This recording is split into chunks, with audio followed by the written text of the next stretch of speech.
Você sabia que existe um animal capaz de ir de 0 a 100 km/h mais rápido que muitos carros esportivos, mas que, ao mesmo tempo, é considerado um dos grandes felinos mais frágeis da savana? E o mais curioso, muita gente o chama pelo nome errado. Alguns dizem guepardo, outros dizem chita.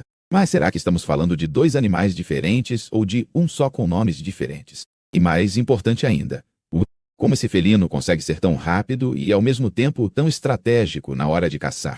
Se você já se perguntou qual é, de fato, a diferença entre guepardo e chita, por que ele é tão veloz e como usa essa velocidade na caça, fica até o final, porque hoje você vai entender não só a velocidade absurda desse animal, mas também as decisões inteligentes que ele toma em frações de segundo para não morrer de fome. Vamos começar quebrando logo a primeira confusão: guepardo e chita. Muita gente acredita que são dois animais distintos, como se fossem espécies completamente diferentes. Um mais veloz, outro mais forte ou algo assim. Mas a verdade é que, biologicamente, eles são exatamente o mesmo animal.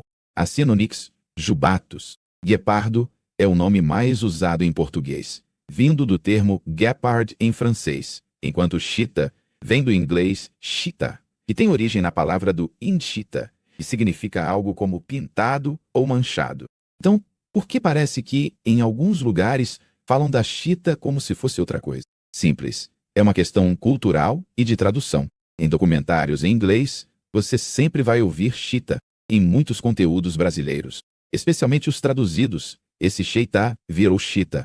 Já em livros de biologia e zoologia em português, o termo padrão é guepardo. Ou seja, não existe um animal guepardo de um lado e um animal chita do outro. É o mesmo felino, o mesmo corpo, a mesma velocidade, a mesma estratégia de caça. O que muda é só o nome na boca das pessoas. Mas essa confusão de nomes não é tão inocente assim. Ela também atrapalha quando a gente tenta comparar o guepardo com outros felinos. Muita gente acha que ele é tipo um leopardo mais rápido ou um jaguar magrinho. E aí vem a pergunta que abre o próximo ponto. Se é o felino mais rápido do mundo, por que ele não domina a savana? Se ele é tão veloz, por que vive em constante risco? Agora vem a parte mais impressionante: a velocidade. O guepardo, ou chita, é simplesmente o animal terrestre mais rápido do mundo em corrida de curta distância. Ele pode atingir cerca de 100 a 115 km/h em poucos segundos. Mas existe um detalhe que quase ninguém fala. Ele não é um maratonista. Ele é um velocista. Seu corpo é feito para explosões rápidas de energia e não para corrida longa. Vamos colocar isso em contexto. Um carro esportivo de rua pode levar algo entre 4 e 6 segundos para ir de 0 a 100 km. Um guepardo bem condicionado pode chegar próximo dessa marca, em algo como 3 a 4 segundos. Isso significa que, em termos de aceleração, ele compete com carros de alta performance. Agora pensa no que é isso no meio da savana. Em poucos segundos, ele transforma uma distância de 70 a 80 metros em um abraço letal no pescoço de uma gazela. Mas essa velocidade tem um preço. O corpo do guepardo é tão especializado para a velocidade que ele perde em força, resistência física e até em capacidade de luta.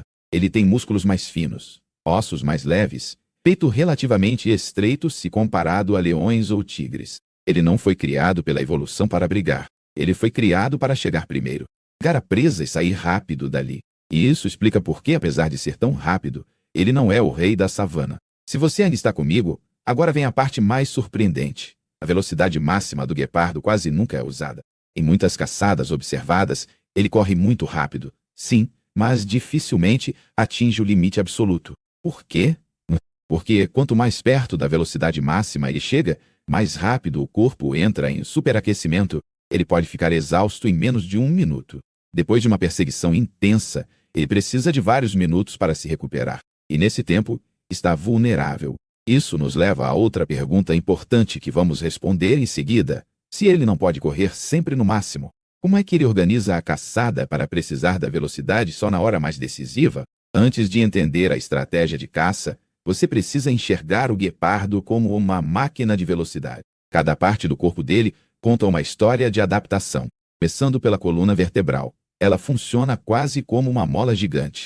Quando o guepardo corre, a coluna se estica e se contrai de forma extrema a cada passada, aumentando o comprimento do passo. Com isso, ele consegue dar passadas que chegam a mais de 6 ou 7 metros de comprimento em alta velocidade. As patas também são diferentes das de outros felinos. Enquanto leões e leopardos têm garras mais retráteis, o guepardo tem garras semi-retráteis, mais parecidas com os cravos de um tênis de corrida. Elas não recolhem totalmente, o que garante tração melhor no solo. Imagine um corredor de atletismo com chuteiras cheias de cravos fincados na pista. É exatamente esse tipo de aderência que ele precisa para não escorregar na grama ou na terra fofa enquanto faz curvas em alta velocidade. O peito é profundo, com um coração relativamente grande e pulmões poderosos. Isso dá ao guepardo uma capacidade absurda de puxar oxigênio em pouquíssimo tempo. O sangue circula rápido, entrega oxigênio aos músculos e ajuda a sustentar essas corridas explosivas. Só que esse sistema tem limite. Os músculos aquecem demais. A temperatura interna sobe e, se ele insistir na corrida por muito tempo, corre risco de colapso. Outro detalhe é a cauda. Muita gente acha que a cauda serve só para equilibrar o corpo. Mas no guepardo ela funciona quase como o leme de um barco. Em alta velocidade, quando a presa muda de direção, o guepardo usa a cauda longa e musculosa para ajustar rapidamente seu eixo. Ele gira levemente a cauda para um lado e o corpo responde, permitindo curvas rápidas sem perder completamente o equilíbrio. Se você reparou, cada característica física do guepardo tem um custo. Coluna elástica, mas corpo mais frágil. Garras semi-retráteis, mas menos úteis para escalar árvores. Corpo leve, mas pouca proteção em brigas. Isso gera uma dúvida crucial que vai nos levar adiante. Se ele é tão especializado em ser rápido, como ele lida com um ambiente cheio de competidores mais fortes, como leões, hienas e leopardos. Agora vamos entrar na cabeça do guepardo e entender a estratégia de caça. A maior parte das pessoas imagina que ele simplesmente vê uma presa, dispara e corre até alcançar. Mas se fosse assim, ele morreria de exaustão ou fome. O segredo do guepardo não está só na velocidade, mas em quando ele decide usar essa velocidade. A caça normalmente começa com algo bem mais simples. Observação.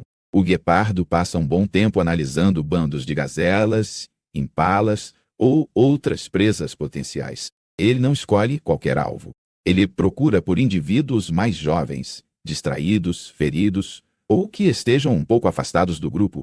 Isso aumenta muito a chance de sucesso, porque o bando unido costuma confundir e dificultar a perseguição. A aproximação é feita de forma furtiva.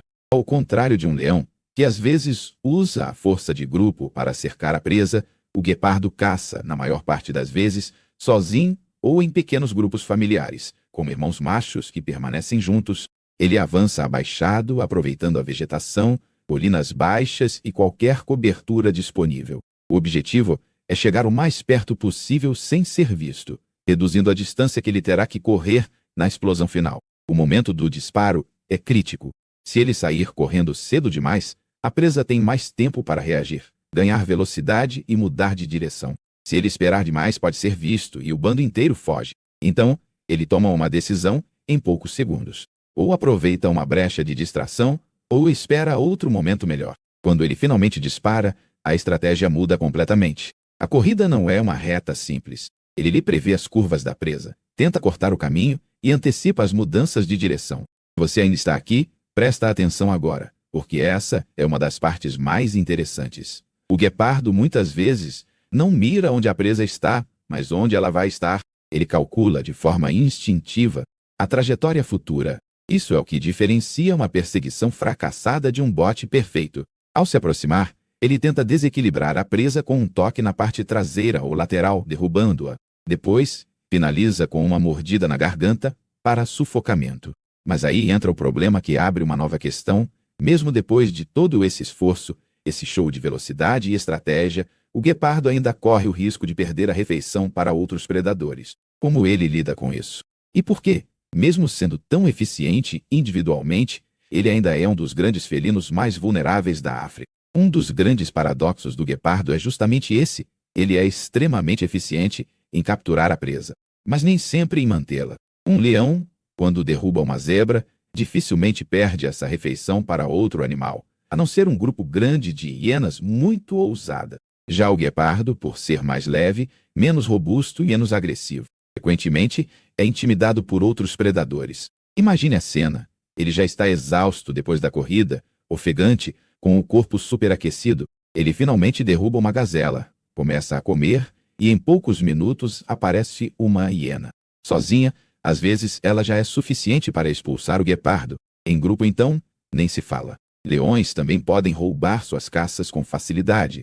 Leopardos, por serem mais fortes e ágeis para subir em árvores, não só caçam bem, como ainda podem armazenar a presa nas alturas, longe dos ladrões terrestres. O guepardo não tem essa opção. Isso faz com que ele seja obrigado a comer muito rápido. Depois de derrubar a presa, ele tenta devorar o máximo possível antes que a competição chegue. Em muitos casos, ele perde uma parte significativa do que caçou. Isso significa energia gasta em vão, o que é perigoso, principalmente para fêmeas com filhotes. Se você está acompanhando até aqui, vale entender um detalhe extra. Os filhotes de guepardo são ainda mais vulneráveis. A mãe precisa caçar com frequência, mas também precisa deixar os filhotes escondidos em locais relativamente seguros. Enquanto ela corre atrás de presas, há sempre o risco de leões, hienas ou até mesmo leopardos encontrarem e matarem os pequenos. Isso explica por que a taxa de mortalidade de filhotes é alta e por que a espécie, apesar de tão impressionante, enfrenta risco de declínio em muitas regiões. E é justamente aqui que surge uma dúvida interessante. Se o guepardo é tão vulnerável fisicamente, por que a evolução não o transformou em algo mais parecido com um leão, mais forte, ou com um leopardo mais versátil? A resposta está no equilíbrio ecológico. A função do guepardo no ecossistema é ocupar um nicho muito específico, o do velocista especializado em caçar presas rápidas em campo aberto. Ele não compete diretamente na força, mas na velocidade e na precisão. Isso faz dele um personagem único na savana. Até agora, falamos da máquina de velocidade e da estratégia de perseguição. Agora, vamos descer ainda mais um nível. Como ele decide quando e em que momento vale a pena gastar essa energia tão cara? Porque não adianta correr a 100 km/h se for para errar o alvo e ficar sem comida. O guepardo raramente caça nas horas mais quentes do dia. O risco de superaquecimento é muito maior. Ele costuma preferir o início da manhã ou o fim da tarde, quando o calor é mais tolerável e a visibilidade ainda é boa. Ao contrário de outros grandes felinos que podem caçar à noite usando a visão noturna, o guepardo depende muito da visão diurna aguda para localizar e focar presas em campo aberto.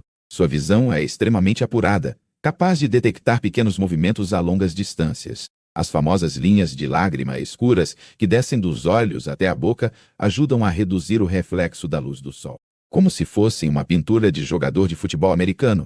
Isso melhora o contraste e a percepção de movimento. Ele literalmente lê a savana com os olhos, buscando padrões de deslocamento, falhas nas formações dos bandos e sinais de fraqueza. Se você ainda está comigo, fica atento a esse detalhe. O guepardo não sai correndo atrás de qualquer animal que se mexe.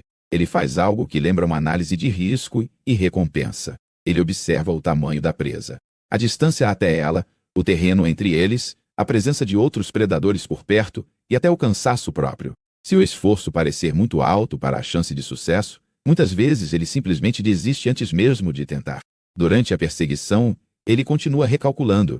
Se a presa muda de direção de forma muito radical, se algo se coloca no caminho, se o terreno fica escorregadio demais, ele pode abortar a corrida. É melhor desistir no meio do caminho do que insistir até colapsar fisicamente. Isso mostra como a suposta máquina de velocidade também é uma máquina de tomar decisões rápidas e calculadas. Essa capacidade de avaliação é uma forma de estratégia de caça que vai muito além de correr rápido. É quase como um jogador de xadrez que, em vez de pensar vários lances à frente, pensa vários movimentos por segundo. Isso nos leva a outra comparação inevitável. Se o guepardo é tão calculista na caça, por que ele parece tão frágil na hora de defender território e filhotes? Agora, chegamos no ponto de maior contraste entre a imagem popular do guepardo e sua realidade. Na cabeça de muita gente, o felino mais rápido do mundo deveria ser também um dos mais dominantes. Mas na prática, ele é um especialista em um ponto muito específico da cadeia alimentar. E por isso, quando a gente fala de guepardo e chita, a comparação que realmente importa não é entre nomes, mas entre funções ecológicas. Enquanto o leão funciona como um símbolo de poder e atua como um grande regulador dos herbívoros em grandes grupos, o guepardo é um regulador mais cirúrgico, focado em presas menores e rápidas. Ele ajuda a controlar populações de gazelas, impalas e outros ungulados mais ágeis. Se você tirar o guepardo do sistema, não é que a savana vai entrar em colapso imediato, Mas a dinâmica muda. Algumas presas rápidas podem aumentar de número e impactar a vegetação de forma diferente. Outra coisa essencial é entender que dentro da própria espécie, o padrão social do guepardo é distinto. Fêmeas tendem a ser mais solitárias, caminhando por grandes áreas, enquanto machos podem formar coalizões, geralmente compostas por irmãos da mesma ninhada. Essas coalizões cooperam para defender um território de caça e, com isso, aumentam as chances de encontrar fêmeas e garantir descendência. Ainda assim, mesmo em grupo, eles não se tornam tropas como as de leões. Continuam sendo mais vulneráveis na disputa corpo a corpo. Se você ainda está aqui, está pronto para a parte mais forte. A maior arma do guepardo não é a velocidade em si, nem as garras, nem os dentes. A maior arma dele é a combinação de timing, escolha de alvo e leitura do ambiente. Ele não corre o tempo todo, ele não ataca à toa, ele não desperdiça energia. E justamente por ser tão bem adaptado a um nicho tão específico, ele se torna extremamente sensível a mudanças ambientais. Hoje, muitas populações de guepardos estão ameaçadas não só por leões e hienas, mas por um predador muito maior, o ser humano. Perda de habitat, conflitos com fazendeiros e baixa diversidade genética em algumas populações criam um cenário preocupante. Isso abre uma última pergunta que amarra tudo o que vimos até agora. Como um animal tão perfeito para a velocidade pode ser tão frágil diante das mudanças causadas por nós? O clímax dessa história está aqui. A verdadeira corrida do guepardo não é atrás da gazela, é contra o tempo. A mesma espécie que desenvolveu o corpo mais rápido da Terra em milhões de anos de evolução, agora enfrenta uma transformação acelerada dos ambientes em poucas décadas. E, dessa vez, não adianta correr. Não é uma questão de velocidade física, mas de adaptação ecológica e de atitudes humanas. Se você parar para pensar, o guepardo ou chita é uma metáfora viva de como a natureza funciona em trocas constantes. Ele ganhou velocidade, mas perdeu força. Ganhou visão de longo alcance, mas abriu mão de ser um bom lutador. Ganhou a capacidade de perseguir as presas mais rápidas, mas precisa aceitar que muitas vezes sua caça vai ser roubada. Mesmo assim, ele persiste, porque seu papel é único. E agora que você já sabe que não existe diferença biológica entre guepardo e chita, que a velocidade dele não é um capricho da natureza, mas uma ferramenta de sobrevivência extremamente cara, e que a estratégia de caça envolve muito mais do que sair correndo a esmo, fica uma pergunta para você responder nos comentários. Qual parte dessa adaptação você achou mais impressionante? O corpo projetado para a velocidade ou a inteligência estratégica na hora de decidir quando correr? Se você ainda está aqui, é porque esse animal realmente chamou sua atenção. Então faz o seguinte, se esse conteúdo te ajudou a entender de verdade a comparação entre guepardo e chita, a relação entre velocidade e estratégia de caça, e te fez enxergar a savana com outros olhos, deixa o like, se inscreve e compartilha esse vídeo com alguém que também vive confundindo esses nomes. No final das contas, a melhor forma de honrar um animal tão extraordinário não é só admirar a velocidade em câmera lenta, mas entender o que está por trás de cada corrida. Milhões de anos de evolução comprimidos em poucos segundos de pura decisão, cálculo e risco. E, agora que você sabe isso, da próxima vez que ouvir alguém falar em guepardo ou em chita, vai saber que, por trás dos nomes diferentes, existe um único velocista, lutando todos os dias uma corrida bem mais complicada do que uma simples perseguição. A corrida para continuar existindo.